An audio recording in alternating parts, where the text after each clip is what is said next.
Unaweza ukaketi. Hakika neno limekuja vizuri. Hata mimi nimepokea kitu pale. Lazima neno likipita kwa kitu. Amen. Na kila kitu unakachokibeba ukakifanyia kazi, hiyo ndio shida. Maana neno linapita siku badala lingine. Je, hili neno likipita unalifanyaje? Je, linafanya kazi au unaliweka kwa kabati na ufunge? Unajua vyombo vikiwa kwa kabati huwa havitumiwi na si vyako. Maana wakati wote tu ukifa utakuwa umekitumia kweli. Itakuwa bado hujatumia. Kwa hivyo nataka ukipata kitu unakitumia. Kuna mwanzo sasa kama na mzee unafanya practically. Je, hili neno ni kweli? Ulifanyia kazi kwa mumeo, je atabadilika? Unajua sisi kama shuhuda na kitu nacho lazima ujaribu. Na unapojaribu pale kweli utaona ni kweli. Lakini kama ukibeba unaviweka kwa kabati, my friend, silaha utakuwa nazo lakini kwa fake, maana usifanyi kazi. Lazima tuzifanyie kazi. Amina. Amen. Kama wamama. Kama wamama wapendwa, ni kama jinsi tulivyoambiwa. Ujibebe kama mama. Na ushukuru yule mwanamume aliyenaye, maana ni ubavu wako. Na kama ni ubavu wako, pako finally uheshimu na unyenyekee. Mwanzo heshima inaletwa na kunyenyekea. Na unaponyenyekea pia kunaletwa kitu kinaitwa upendo. Maana bila kunyenyekea huwezi kujali. Utajiona wewe unatosha. Na mwanamke wakati wote hatoshi.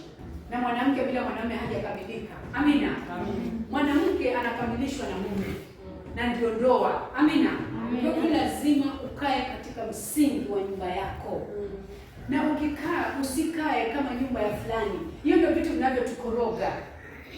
Unajibeba, unajifananisha na nyumba ya fulani. Unakaa unajifananisha na mtu fulani, ile haiwezekani. Nyumba yako acha itawalwe na Kristo na sheria za mumeo zikakutawale wewe. Usijifananishe na mtu ukatawala na kitu cha mtu. Nimeona fulani kumosha leo na mimi oshe. Hiyo haiendi. Wewe utabaki uoshewe na mwenzako akioshewa. Na uweze kujua sababu gani anafanya oshewe. Amina. Amina. Lazima utambue hilo. Acha tundo yao kwa utawala na Kristo. Amina. Amina. Nawe Yesu akikutawala kwa jina lako, my friend, itakuwa nzuri. Na itakuwa yenye manufaa. Amina. Amina. Kwa hivyo lazima usimame na neno la Kristo. Taongeza tu maandiko kidogo hapa. Mwanzo 3:16. Akamwambia mwanamke, hakika nitakuzidishia uchungu wako na kuzaa kwako. Kwa uchungu utazaa watoto, na tamaa yako itakuwa kwa mumeo, naye atakutawala. Amina. Sasa hapa Mungu alikuwa ni wakati ule tumetenda dhambi. Akasema hakika wewe mwanamke nitakuzidishia nini? Uchungu. Na tamaa yako wewe mwanamume utatawalwa na mumeo. Kwa hivyo mambo ya kutawala jamii yako, si porojo. Usisikie mwanamume anakwambia nataka tuenende na kama mimi. Ufikiri tena kudanganya. Anakamilisha nini? Maandiko. Kama saa hii sisi tunazaa na uchungu. Kuna mwanamke alizaa na kucheka hapa. Aliyetoa mtoto tu kwa anatabasamu kana kama anakula yogurt ni nani? Si kila mtu alizaa akiwa analia. Sasa ule uchungu wa kulia, hata bwanako akikaa chini akikwambia mimi jambo hili sitaki. Maana kama ndizaa kwa uchungu kweli wewe mama, na hata kutawalwa, Kristo akasema lazima mwanamke atatawalwa na mumewe. Lazima mama wewe ukubali tu kutawala. Na unapokubali kutawalwa, hiyo ndoa itakuwa na amani. Maana shida yoyote ni sababu hatutaki kutawala na waume zetu. Lakini wakati utakuwa chini, my friend, hayo mengine tu utajalizia tu. Lakini kama utakamilisha maandiko, wewe utakaa na shida. Utakuta mwanangu kweli ni mlevi, lakini kuja kwa nyumba ni mtifu. Yaani animlevi kweli, anajifanya haoni na haanguki kwa shimo. Shida ya mlevi ndio hiyo. Atajifanya haoni lakini atakuja angukia mlangoni kwake. Wale pale mlangoni ndio mlevi anaangukia. Kwa sababu akijua mke wake yuko karibu atambeba ampeleke ndani. Kwani hapo angukia kwa maporomoko. Anavuka barabara vizuri. Amevuka maporomoko huko. Lakini atakuja angukia pale mlangoni kukuangalia, je, mwanamke anajifanya anaokoka. Ameokoka kweli ama ni uongo? Anafanya vile akiwa ni makusudi na kuangalia tu wewe. Na wewe sasa ukiwa na matusi utamtukana kama mtu yuko macho tu anakuangalia. Kwa hivyo lazima utawale na mumeo. Ameanguka vile, hata usiongee maneno mengi. Sema Yesu wa Nazareti. Unamtengeneza mumeo vizuri, unampeleka pazuri. Ndio atasema hii kanisa mke wangu anaenda. Hata pia mimi nataka ndio anabadilika kuanzia pale. Lakini kama mtu akifanya hivyo, wewe unataka kujitawala, ameanguka, au mwacheni babaini, mwacheni tuleni. Mnamburuta, unamweka vizuri, unafunga mlango. Unapata mbegu mbaya hata kwa wasichana wako. Maana atajua kumbe mwanamume hali ni hii. Kesho kutwa atolewa, atafanana na nani? Ndio maana akiolewa na wewe mfanana tu kama na mamako, kwa sababu yule mtoto wa kike kila anachokifanya 100% kwa vimefanana na mamake. Na kama vitakuwa vimepungua ni kidogo tu, lakini sawa sawa ni mamake kabisa. Ndio maana natukana namna hiyo. Kwa hivyo lazima uangalie, je, hii mbegu ninayopanda sasa hivi ikija ikichipuka itafanana kama ya nani? Lazima ujilinganishe. Kama mlikubali kuzaa na uchungu, hata hayo mengine lazima tukakubali kama wamama, kama tunahitaji kurithi ufalme wa mbinguni. Amina. Amina. Unajua bwanako amefananishwa tu kama Yesu, tuseme. Si kama Yesu? Unamtunza yeye ndio upate ufalme wa mbinguni. Maana raha ni tatu: utazaliwa, ubebwe na mamako na babako. Ukishazaliwa wewe unaoleka, mkabebane mkiwa wawili. Ukimaliza hapo unaenda katika ufalme wa mbinguni. Si hivyo tu? Na kwa nini ya tatu inakuwa ngumu? Wengine wanasema ndio wasikize hata ndoana ya nini? Kwa sababu haujibebi kama mama. Wewe unaenda pale ukijibeba kama wewe. Lazima uangalie njia zako. Lazima uangalie mwenendo wako. Je, vinavyofanya ni vizuri, vinakubalika kwa mume wangu? Na ukimwona amekuja juu. Mimi nilikuwa napenda wakati ule mzee akiwa, nilikuwa napenda wakati ule akiwa amekasirika. Nilikuwa napenda kukaa chini niulize, mpenzi wangu, kwa nini jana nilikuwa hivi? Ni sababu gani? Ili nijue nisirudie tena. Mke mwema kwa hivyo. Utafute shida iko wapi ili kesho kutwa isikupate unijikuta tena huko. Ukiwa mama hivyo hautakuwa na shida. Lakini unaletea hakuna shida yake. Sivililiwa na kaisha. Waona, hasa kwa hivyo ndio utainua nyumba yako. Mtakuwa kila siku mgongani. Toko naambiwa watu wakikosana kwa nyumba wanaingia magotini wanaomba. Wewe unaomba mpaka uchoke. Ndio mwishowe unatafuta jirani wa pili. Unamuongelesha. Maana mambo ya jirani kuwa umeomba umechoka utafanyaje? Si unatafuta mtu akusaidie. Unapotafuta mtu akusaidie hasaidii. Unaanza kutafuta mzazi wako. Mzazi wako anakuambia ndio achana na yeye. Mnaachana kijinga. Ambapo pale si upendo wa Kristo. Lazima tukenene katika uwepo wa Yesu. Lazima tukenene katika neema ya Kristo. Maana Yesu anapenda watu ambao wanakaa kwa upendo na amani ili wazidi kuwa na matunda. Amina. Amina. Maana kama kitandani mkilala mnatoa watoto. Sikumaanisha kama kitandani mkilala mnazisema mambo mengi na yakawa. Mume wangu nataka hiki na hiki na kinakuwa. Maana kitanda ndio uzalisha mambo yote hayo. Si kitu kingine. Ndio maana nikwambia kwa mwanaume amebeba mzigo. Jua mama amefanya kazi ngumu. Si kazi rahisi. Ati mwanaume ametoka huko, amebeba mzigo anapeleka bibi yake nyumbani, unaona eti kazi rahisi tu mwanamke amefanya. Alifanya kazi ngumu. Amemhandle mume wake vizuri, maana kuna kitu kizuri anasema, acha nimnunulie mpenzi wangu. Ananunua mpenzi wake akikuletea wewe. Na akikuletea leo sema asante. Wengine hata asante yeye hawana kwa nyumba. Akiletea tu ndivyo hivyo tayari. Lazima uwe mke mzuri, wa kutii, wa kukaa katika hali nzuri. Hata kama haviendi, jilazimishe viwe. Na hata kama ukikasirika pia jaribu kujileta roho ya kujionyesha kuwa unampenda. Amina. Maana si kila siku eti kwa ndoa kuna upendo. Kwa sababu ingine inakuwa tight kweli. Ninapokuwa tight kama mama unajikaza. Amina. Amina. Na unapojikaza kama mama unakuwa na roho ya kusubiri. Maana kuna jambo linakuwa kwa wakati. Si uchungu ukaa kwa masaa uchungu siku ngapi? Wengine wanaenda 3 days, wengine wanaenda 4 days kwa uchungu wa mtoto. Na mbona watu wanavumilia siku hizo zote? Lakini Bwana amekukosea leo, kesho yako barabarani hapa, kesho kutwa shafuka yako Mariakani. Kwa nini? Kutokuwa na roho ya kuvumilia. Tuwe na roho ya kuvumilia. Unajua katika uchungu anajifunza kitu.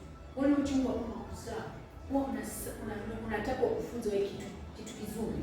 Kwa nini uvumilie uchungu mpaka kitu kipasuke na kitu atoke na mwanaume tayari amekukosea jambo dogo unalifanya kubwa? Si hapo huoni kuna kitu ambacho hatuelewi sisi wa mama, si ndio? Vile nilivyovumilia katika uchungu, inatakana kwa mwanaume nao uvumilie hivyo hivyo mpaka awe mzuri. Maana kama kweli ni ubavu wako, atakutesa lakini kuna siku atakuja kuwa mume mzuri. Si ndio? Kama wamama lazima tujibebe hivyo. Usiwe mtu wa hasira nyingi. Usiwe mtu wa maneno mengi ya kutoka kinywani mwako. Wakati ukiona hakiwezekani, kaa usikize, yani Kristo atasema nini hapa katikati. Na unapokuwa hali hiyo utaona Yesu. Amina. Amina. Acha tukeleze mmoja. Twende katika Timotheo wa kwanza 2. Walakini ataokolewa kwa uzazi wake, kama wakidumu katika imani na upendo na utakaso pamoja na moyo wa kiasi. Amina. Biblia inasema walakini wataokolewa na kizazi chao kama watadumu kwa amani na upendo. Amina. Amina. Kwa hivyo sisi wapendwa tutaokolewa kwa kizazi chetu kama tutakuwa na imani na upendo. Lakini kama katika ndoa zetu tutakuwa na imani na upendo, my friend, tutaharibu kizazi chetu. Unajua, sijiangalie wewe mwenyewe binafsi. Biblia inasema vile unavyokaa ujue hata kizazi chako kitakuwa hivyo. Kwa hivyo kama hata kizazi chako kitakuwa hivyo, lazima uwe na amani na upendo katika jamii yako. Usisema mimi nilifaulu ni basi. Wewe unafikiri mamako venye anaumwa kichwa kwa sababu yako wewe, unafikiri amepitia mangapi? Wewe unaposhinda ujue msichana wako naye atakujashinda. Kwa hivyo hatufanyi hivi. Usitone tunakuja kanisani kila siku. Na wengine wanasema mimi nyumbani kwangu kuna amani hata siendi kanisani. Hatuji kanisani kila siku kwa mimi mwenyewe. Inafikia wakati hata mimi nasema hani yaliyonipata. Na angalia kizazi changu yasiyakute. Na kama kweli kizazi changu kisipate hizi shida alizopata, nitafanyaje? Itabidi nimkimbilie nani? Kristo. Na ninapomkimbilia Kristo, hata anasema na imani na upendo kikaa ndani yenu, hamtapitia magumu tena kama mama. Amina. Amina. Lazima mama mtambue. Lazima wamama mtambue. Kama mnaweza kukaa katika nyumba zenu na amani na upendo, na watoto wenu wakiwaona mkicheka kwa meza, ile kucheka tu kwa meza, tabasamu, msichana wako atajua kumbe mtu anatakana awe hivi. Wanajifunza jambo pale, na anapojifunza jambo watasimama nalo. Amina. Amina. Lakini sasa kama anafanya kisiri, hakuna siri. Mbele ya Kristo hakuna siri. Kristo atabaki kuitwa Kristo, siri inabaki ya kwako. Maana Kristo hataki siri. Eti nafanya siri hivi na hivi asijui. Atajua kabisa. Asipojua kwako, atajua kwa msichana wako. Wewe uko hivyo. Siri si nzuri ndani ya ndoa. Fanya siri na mume wako. Kama una siri kweli, fanya siri na mume wako. Unajua nikujagundua hata mama wengine wanaficha pesa kwa majirani. Mtu anakaa na mumewe lakini hazina yake na iko kwa nyumba nyingine. Wewe ukiangalia ni haki kweli? Vitu vyako, wewe hata documents zao za kazi wamezipali siko kwa jirani. Je, jirani akamka kufa utasemaje? Amelala na kalala kabisa. Kumbe ana pesa yako wewe 7,000 yako nazo. Utarudishiwa na nani kama shilingi? Utaenda kudai nani? Bwana yake hajui. Maana bwana hajui, utaenda kudai nini? Kwa hivyo wamama lazima tuwe macho. Fanya siri na mpenzi wako. Mwambie babake mimi na pesa zangu hizi na naweka mahali fulani. Kwani ukimwambia anakichukua shike kwake. Mwambie basi achukue. Na kama kweli anakupenda atachukua mara ya kwanza, mara ya pili ataziacha. Atasema jamani, nilichukua siku ya kwanza nataka kuongea. Hii siku ya pili pia nilichukua tena. Acha niziwache. Anaziwacha mwenyewe kwa ile heshima yako. Amina. Amina. Ataziacha mwenyewe. Lakini si mtu amechukua mara ya kwanza basi wewe. Hii pesa ni yeye. Acha hiyo. Alisubiri jioni yake. Yaani umemwekea wanted. Haja kunywa hata maji pressure nyumbani. Lazima tuwe watu wa kuenenda kama mama. Ona. Unajua mama ndio nyumba. Kusema kweli mama ni nyumba. Mwanaume anaweza jenga nyumba lakini akose kujua nyumba inakaaje. Lakini mama ni nyumba. Na kama wewe mama ni nyumba, lazima ujibebe kama nyumba. Usiwe na wasiwasi. Usiwe na wasiwasi kwa mwanamume wako. Maana wewe tayari amekupenda ni wewe shida kwako. Shida ni venye tunaweka roho zetu nusu. Ukiwa na roho nusu, my friend, utagadhabika rohoni mwako au utaipata amani. Lakini ukijichukulia mimi ni mimi na yeye ni yeye, basi unaishi vizuri na amani na upendo kama vile Biblia inavyosema, na mtakuwa kama shamba la Edeni vile ilikuwa zamani. Maana shamba la Edeni ilikuwa hakuna kupigana. Ukikosea ni pole, nisamehe, mnaishi hivyo katika ndoa yenu. Na hapo mnapata kitu kinaitwa wateule. Unajua wateule wamekosekana kwa sababu yale matendo yetu tunayofanya. Mnaonekana wateule tu Jumapili. Jumapili peke yake. Ndio ni mteule, anajikaza tu mwanangu kwa sababu ni madhabahu. Nimesema mama. Wajikaza lakini haviwi. Tukiwaona mzuri lakini kwa nyumba ni pilipili. Lazima muwe wa mama watifu, wa kuigwa na wengine. Amina. Na mkijibeba hivyo, basi mtakuwa mmekamilisha neno la Kristo, na pale mtakuwa wateule wazuri. Ni kujua kuandalia mwenyewe chakula. Amina. Si mwanamke wewe unaanza kupika saa 5 za usiku. Ulikuwa wapi?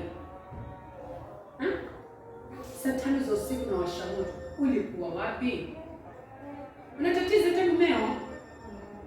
Yeye ametoka kazini, amekuja kanisani kukaa hapa mpaka arudi nyumbani. Ndio wewe unawasha moto eti. Wewe niambie, jawa hivi. Lazima tubadilike wa mama. Kiwe kiko, kiwe hakuna. Pika mapema tu. Na kama hakiko, mwambie mkumbushe na asubuhi. Sasa naenda kazi, mwambie nimeangalia hapo mafuta ya stove hamna. Ona. Anaweza akakuachia pesa na ukapika chakula mapema. Unajua chakula nacho kinaweza sababisha maneno ndani ya nyumba. Ni chakula tu. Wakati kitachelewa kitakuwa na vurugano. Maana watoto wengine wamelala, au wengine wanasinzia na mkia majikoni kama mimi na watoto wengi pale. Wale wakubwa wako macho, kuna vile vidogo viko pale jikoni. Hasa inakuwa na confusion. Kule mzee anataka kuangaliwa ni mimi. Hasa utakuta wewe mama uko busy mpaka jasho linakuwa pale kuruka kwa sababu ile pite kila mahali. Unajikabidhi kwa wakati mmoja na umeshinda bure wewe. Kwa nini usimalize kazi mapema? Na kazi mapema mama nitakazimaliza. Maana saa 10 ukisikia swala ndio mnatoa vyombo mnaosha. Saa 10:30 mzee anaingia.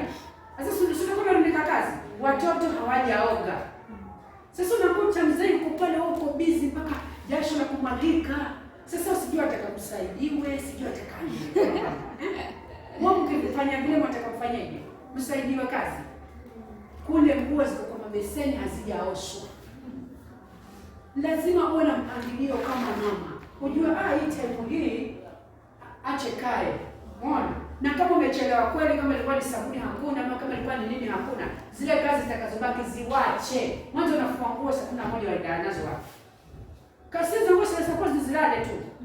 Nguo zinalala, na kama ni vyombo tafuta ndoo zitio, funga uweke.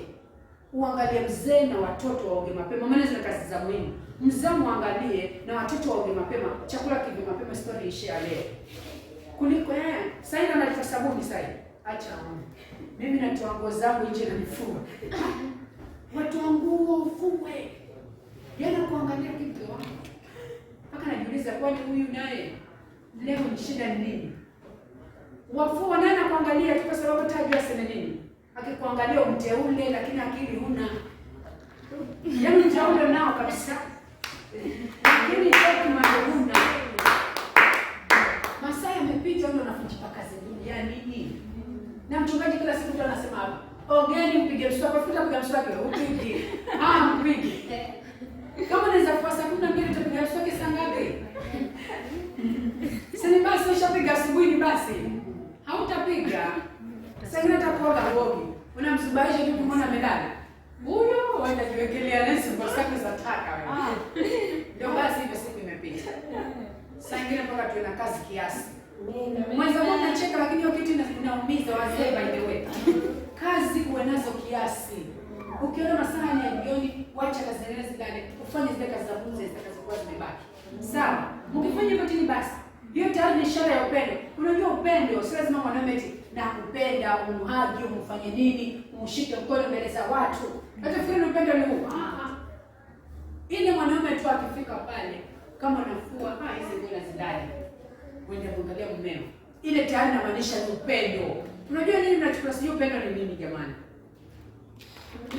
Usione mwanaume ameacha nyumba yake na ameenda kwa mtu kahaba ama ameenda kwa mtu asiye na bwana. Ni sababu anahandoliwa vizuri tu. Kwani alikuja kwangu nyumbani mimi nikamhaga? Sote tunakutana tu barabarani. Lakini leo nikimwona tu ushashiba. Leo sija kunywa chai. Sina. Ametoka nyumbani kwake hakunywa chai. Na hana pesa za kununua. Ananunuliwa tu chai. Chai tu pekee, sijamhagi mimi. Lakini chai namnunulia. Ananiangalia vizuri lakini chai kwa nimetoa na nimeenda. Sasa kija nyumbani kwake pia chakula hujapika. Anaonja kidogo akijua asubuhi takunywa supu. Anakunywa chai kule pole mtu. Sasa hivyo mwisho anakutoa pole pole na wako naye pale badala muhaji mfanye nini? Ni kazi zinazidi. Ndio maana kupatia siri. Punguza kazi, umhandle mume wako vizuri. Ukimwona tu unaachana na shida zingine, unaangalia mzee vizuri. Unajua mume wangu anakutana na wake wengi. By the way, wanakutana na wanawake wengi. Si mchezo. Kwa hivyo umwangalie vizuri. Ukimwona ana shida huko na amekutamani wewe tena, mhandle vizuri. Kama kuna kazi ziache. Hata kama ni vyombo hujaosha wewe acha. Wanafikiri president akipita hapa, ni nani atasimama barabarani? Si kila mtu kwa barabarani tena na makofi. Na sio kwamba ameambiwa piga. Wenyewe tu wanachangamka. Mpaka mwenyewe atoe kichwa chake ndani ya gari wasalimie. Salamu tu hivi na anaenda. Kwa sababu gani? Ameona upendo yule ambao kila mtu ameacha kazi zake, ameacha nyumba yake, amekuja simama barabarani tu kwa sababu yangu mimi. Jamani, kwa herini. Waona? Ninawapenda pia mimi. Anatoa mena kupita. Sasa natakana mumeo akiingia kwa nyumba na wewe, immediately tu ameingia, unastopisha kazi zako. Na kama ni chai unamwangalia yeye sasa. Unamwangalia yeye na watoto wameoga vizuri. Mwanzo kujua mzee wangu time zake za saa 10 lazima wamefika. Hakikisha saa 9:30 watoto wake wameoga, wako salama, wamekaa vizuri. Wakishakaa vizuri akiingia tu ni yeye. Akaoge, akitoka bafu, akitoka chai iko pale. Unampoeshea, lakini usiweke chai kama na wazimu. Unaweka chai huyo hata maji kumbe. Sio unasikia madam alibaliliwa? Sio umesikia hapa? Kwa ni kitu kimebadilika, baada ya kijana wake mkubwa akamsaidia. Haya, wewe umemwekea mzee wako huyo, ukija hata chai amekunywa, macho yako juu. Yaani imebadilika kwa sababu wa kumsaidia. Kwa hivyo lazima wewe nawe uwe ni msaidizi. Sema tumekuwa ni msaidizi wako. Na usaidizi atapata wapi? Wakati wa chakula pale. Unaweka maji kila kitu. Hata kama hutakunywa, weka kikombe nusu. Sisi tunazungumzia upendo, ndio maana hufundisha upendo. Maana wengine ni bwana kisi wa bwana zao, lakini kama mtu hataki shakuweka tena mpakisi. Ya nini? Wale ndio wapendane. Hadi niliambiwa nikukisi penzi wangu. Si kisi hizo lazima kusema.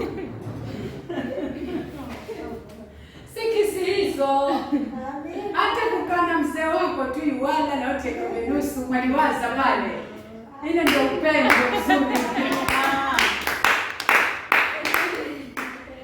Mwenyewe hata kana lazima kumkisi kwa kweli ambao mkisi hapa hivyo.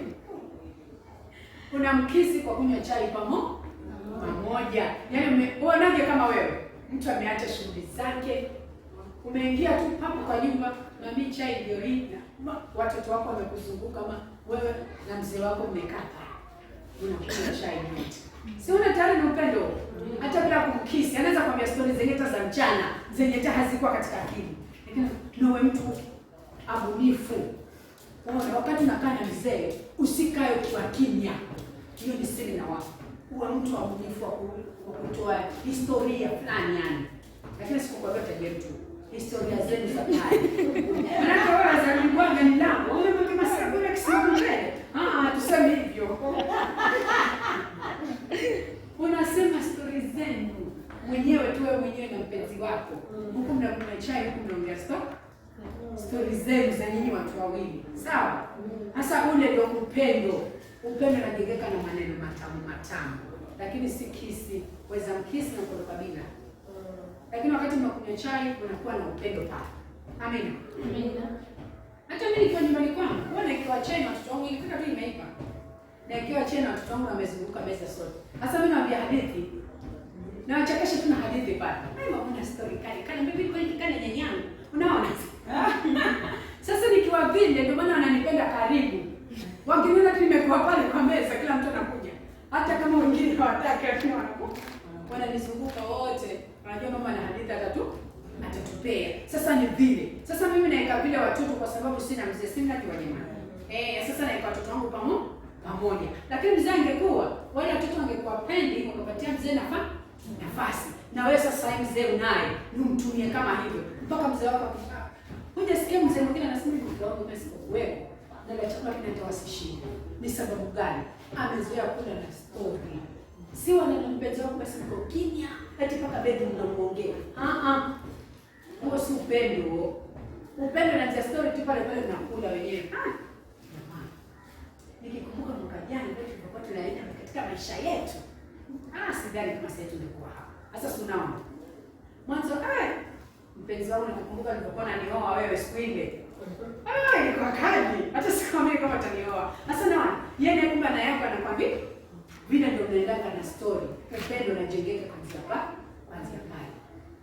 Lakini pasipokuwa hivyo, utamkisi hataki, maana huongei wewe na mama huongea.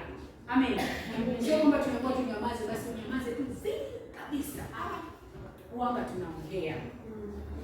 Na ukisoma katika kitabu cha Yohana 14, hapo penyewe anakuambia tusifadhaike maishani mwetu.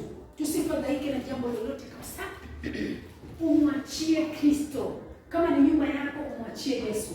Usifadhaike. Kwa nini tunaambiwa tusifadhaike? Kutokufadhaika ni hata kama bwanako hakuwa na chakula. Amina. Unaweza kuwasha moto na watoto wadogo wakalala, ukabaki yeye na wewe na yeye mkiongea wazo la siku. Amina. Sio na story nyingi wakati umepika pilau. Usiwe mtu wa majira. Mteule wa Yesu hawi na majira hayo mabaya. Majira ya mteule ni wakati kutakuwa na mvua, bado sura yake inaonekana nzuri, na wakati jua litawaka, sura yake inaonekana nzuri. Amina. Maana ni mwili mmoja. Usione unalala na njaa na mzee wako yuko pale kasema ananiacha mimi na njaa ya kula kazini. Usiwe na ile wazo. Jua tu soteni tunalala na njaa. Na kama kweli anakula kazini akikutesa wewe, atakuja tapika na mifali ya samaki atatoka hapo, na yeye itakuwa ndio mwisho wake. Amefuchuliwa. Ndio maana mchungaji usemaje? Kama mtu atakuja madhabahuni hapa na haenendi kulingana Kristo atakavyo, atakuja kufunuliwa wapi? Madhabahuni. Ndivyo hivyo hata mume wako muombe. Wakati hana kitu, muombe mkijua kwamba kitu imewabeba nyote. Na kama atakuwa anafanya makusudi, anakula pengine, atakuja tapika hapo. Tumbo limsage. Limsage kwa nje mshamaji wote kija. Ili hali ndio hii. Hivi ndio kwa kusumbua tumbo. Nisamehe mume wangu nilio chumba nimejaribu kula. Wewe mwambie kusamehe bure kwa sababu nilio ni kila siku. Ni kila siku ndivyo anavyofanya. Kwa hivyo lazima uwe mtu wa kutokufadhaisha roho yako. Acha roho yako relax na chochote mtakachopata kule mkiwa na furaha. Jambo lolote utakalopitia uwe nalo na furaha.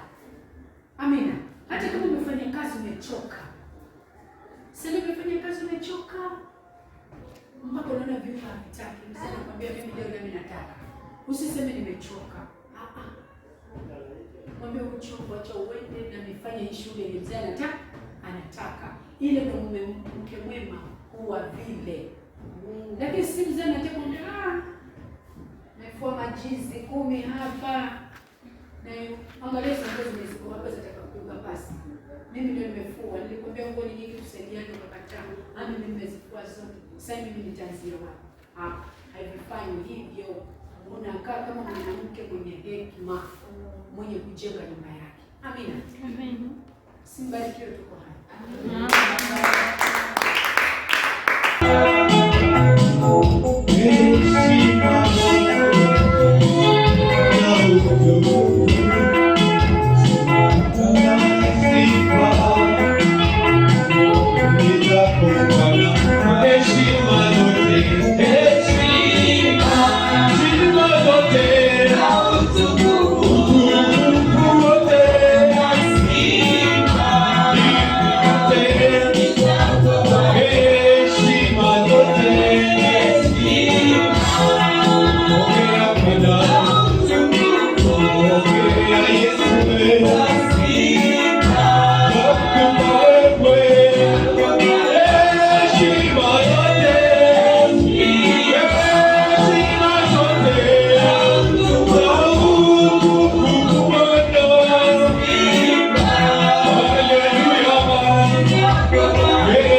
Heshima